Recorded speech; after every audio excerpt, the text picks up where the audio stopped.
반갑습니다. 말씀으로 하루를 여는 주님의 백성들을 예수님의 이름으로 축복합니다. 2025년 8월 21일 목요일 오늘 주신 말씀은 스가랴 14장 1절부터 11절까지입니다. 주님의 날이 온다. 그 날이 오면 약탈자들이 너희 재산을 약탈하여다가 너희가 보는 앞에서 그것을 나누어 가질 것이다. 내가 모든 이방 나라를 모아서 예루살렘과 싸우게 하겠다. 이 도성이 함락되고 가옥이 약탈당하고 여자들이 겁탈당하고 이 도성의 주민이 절반이나 사로잡혀 갈 것이다.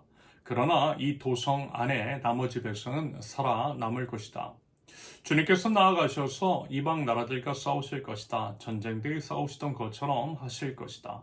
그날이 오면 주님께서 예루살렘 맞은편 동쪽 올리브산 위에 발을 디디고 서실 것이다. 그러면 올리브산은 한가운데가 갈라져서 동서로 뻗은 깊고 넓은 골짜기가 생길 것이다. 산의 반쪽은 북쪽으로 다른 반쪽은 남쪽으로 옮겨질 것이다. 그 산 골짜기는 아셀까지 미칠 것이다. 너희는 유다 왕 우시아 때에 지진을 만나 도망간 것 같이 주님의 산 골짜기로 도망할 것이다. 주 나의 하나님이 오신다. 모든 천군을 거느리시고 너희에게로 오신다. 그날이 오면 햇빛도 차가운 달빛도 없어진다. 낮이 따로 없고 밤도 없는 대낮만이 이어진다.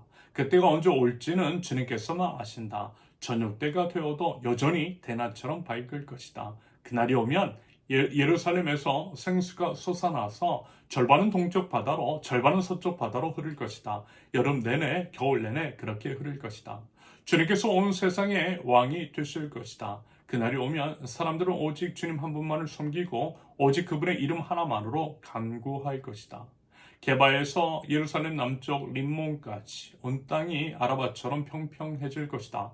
그러나 예루살렘은 우뚝 솟아 있으므로 베냐민 문에서부터 첫 대문이 서 있는 지점을 지나서 모퉁이 문까지 또 하나넬 망대에서 왕실의 포도주 짜는 곳까지 제자리에 그대로 남을 것이다. 백성이 다시 예루살렘의 자리 잡을 것이다. 다시는 멸망하는 일이 없을 것이다. 예루살렘은 안전하게 살 수 있는 곳이 될 것이다. 아멘. 오늘 본문은 성경 전체를 통틀어 가장 극적인 예언 중 하나로 평가를 받습니다. 주님의 날이 온다라고 하는 말씀으로 시작하는 스가랴 14장은 하나님의 심판과 구원이 교차하는 종말론적인 비전을 우리에게 보여주고 있지요. 예루살렘이 모든 나라들에게 포위당하고 약탈당하는 비참한 현실 속에서도 하나님께서는 직접 개입하셔서요 전쟁 끝내신다라는 거예요. 하나님 나라 세우신다라는 것입니다. 하나님 나라의 궁극적인 도래와 하나님의 완전한 승리를 상징합니다.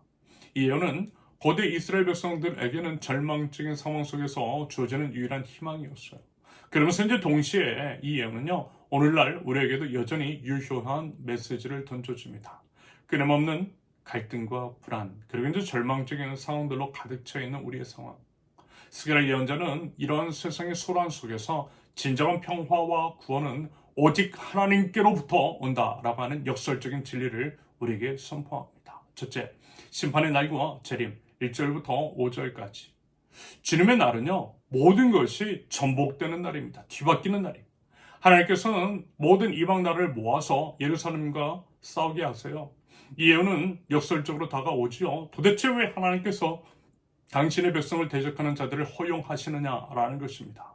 하지만 이것은 하나님의 심판이 얼마나 철저하며 하나님의 구원이 얼마나 절대적인지를 보여주기 위함인 거죠. 전쟁의 참혹함 속에서 도시가 이제 약탈당하고 백성이 사로잡히지만 바로 그때 여호와께서 친히 강림하십니다. 4절 보면 그날이 오면 주님께서 예루살렘 맞은편 동쪽 올리브산 위에 발을 디디고 서실 것이다. 이 말씀은요 예수님의 재림을 상징적으로 보여주는 것 같지요. 올리브산은 예수님께서 승천하신 장소이고요. 천사들이 예수님께서 오셨던 그대로 다시 오실 것을 예언한 곳이기도 합니다. 예수님께서 다시 오시는 날 세상의 모든 권세는 흔들릴 것입니다. 마치 올리브산이 갈라지는 것처럼 세상의 질서와 체계는 무너질 것입니다. 이것은 우리에게 세상의 끝이 있을 것이고요. 그 끝은 심판의 날이지만 동시에 우리를 구원하시는 영광스러운 날이라는 그러한 희망을 주고 있습니다. 부디 그날 우리 예수님께서 재림하셔서 모든 것들을 온전케 하시는 그날을 기대하며 소망과 담대함으로 나아갈 줄 아는 저와 여러분들이 있을 수 있기를 바랍니다. 둘째, 빛과 물의 회복. 6절에서 8절까지. 주님의 날에 임할 또 하나의 기적은 자연의 질서가 회복되는 것입니다. 6절과 7절을 보면 그날이 오면 햇빛도 차가운 달빛도 없어진다.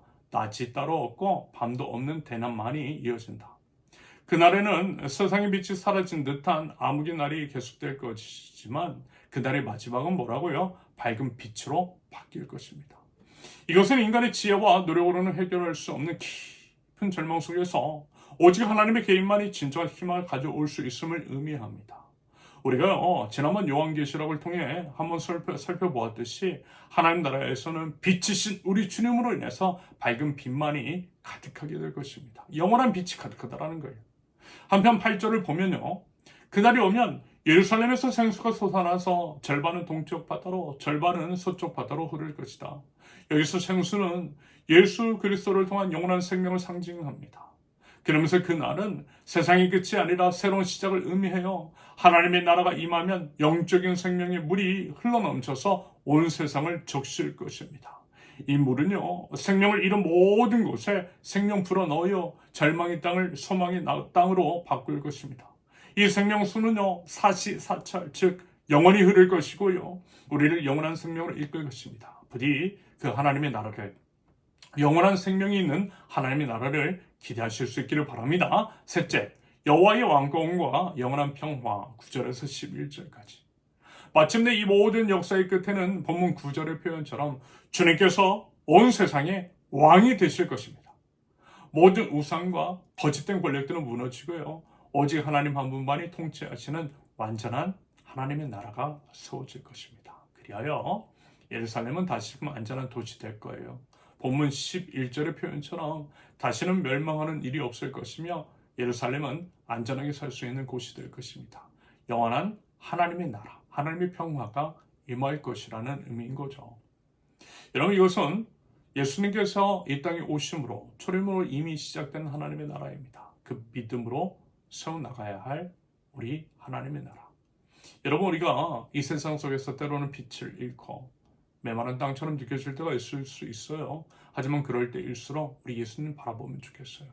다시 오실 우리 예수님 기대하고요. 재림하실 그날을 소망하면서요. 이미 우리에게 주어진 생수의 축복, 생명수 되신 우리 예수님을 누리면서 살아가자라는 것입니다.